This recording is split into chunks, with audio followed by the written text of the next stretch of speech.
Brian De Palma's homage to the classic art movie Blow Up blends suspense and political paranoia when a Philadelphia sound man inadvertently records a murder. Former police technician Jack Terry, played by John Travolta, makes his living doing sound for slasher flicks.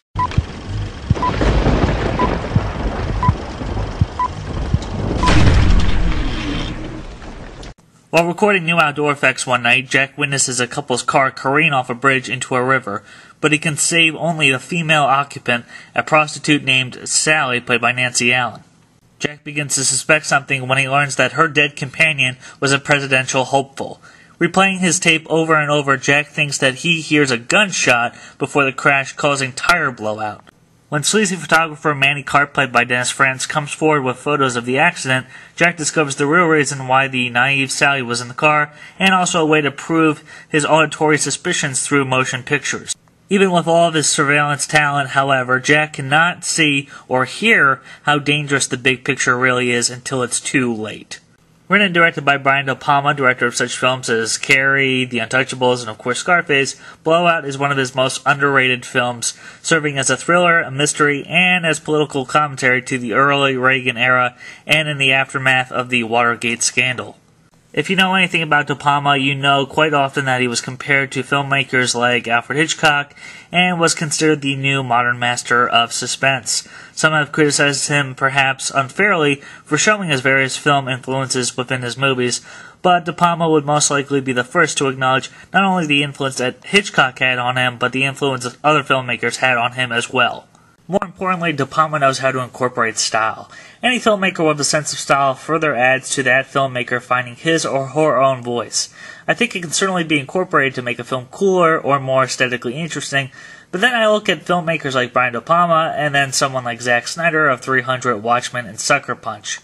The latter uses saturated colors and slow motion only to then later speed it up. The former uses it to tell a story as visually as possible without awkward, clunky exposition dialogue.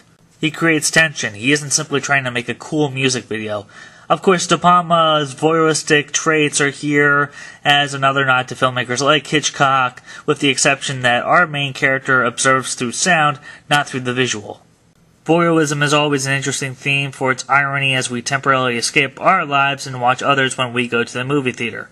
Travolta gives one of his best performances as an individual not pleased with his career, paranoid of what he's caught up into, but also feels responsible to the American public to reveal the truth, even against overwhelming odds. Nancy Allen, De Palma's wife at the time, is the perfect bystander for the flick.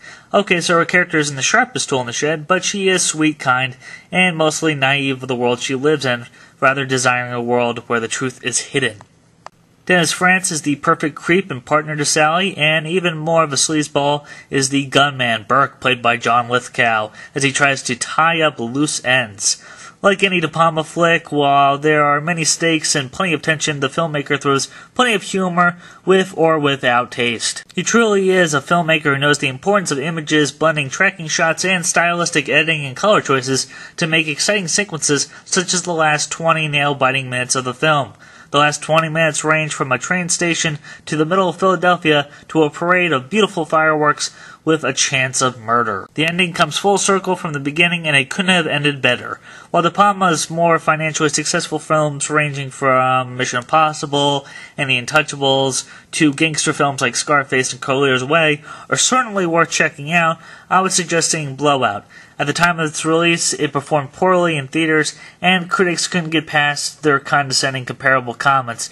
But now, recently released as part of the Criterion Collection, I think it will be regarded as one of De Palma's best.